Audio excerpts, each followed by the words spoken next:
सुप्रभात बच्चों।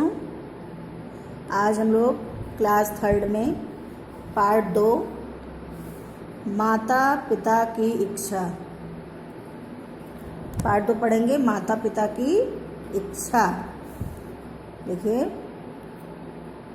अब हम पुस्तक को पढ़ रहे हैं। आप सभी अपनी पुस्तक में ध्यान से देखेंगे। गौतम के पिता एक मेहनती किसान थे। गौतम का मन खेती बाड़ी में नहीं लगता था। वह स्वभाव से आलसी था।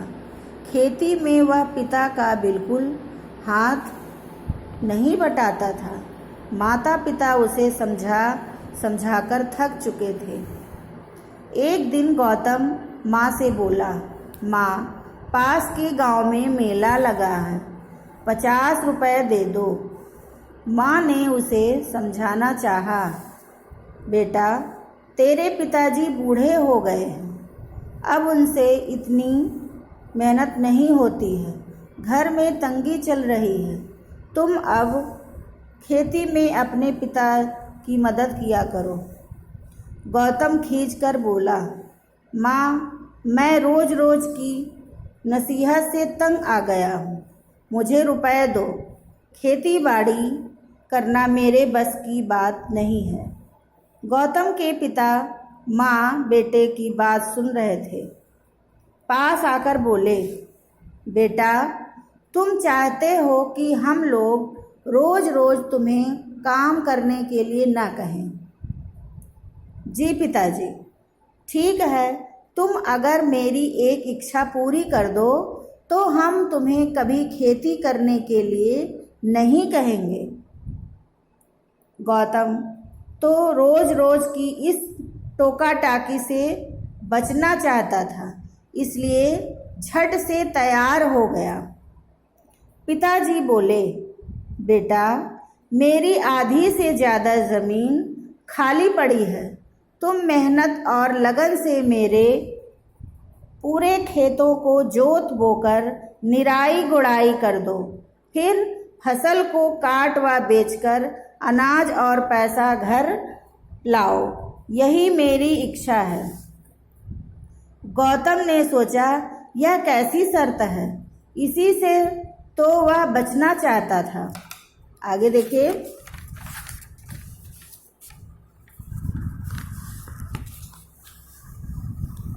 बेटे की दुविधा को देखकर पिताजी फिर बोले, बेटा, तुम एक बार मेरी यह इच्छा पूरी कर दो, फिर मैं वादा करता हूँ कि तुम्हारी माँ और मैं कभी तुम्हारे काम में दखल नहीं देंगे। गौतम जानता था कि उसके पिता कभी कोई झूठा वादा नहीं करते हैं, सो उसने पिता की शर्त मान ली। गौतम पूरे जोश से खेतों को जोतने में लग गया। पूरे खेत जोत बो दिए गए। जब नन्हे नन्हे पौधों ने जमीन से झांका तो गौतम को इस नई खुशी का एहसास हुआ। जब पूरे खेत गेहूं की बालियों से लद गए तो गौतम रोमांचित हो उठा। पकी फसल को काटकर बाजार में बेचकर जब ढेर सारे रुपए लेकर गौतम घर आया तो वह तृप्ति के एक नए एहसास से आनंदित हो रहा था।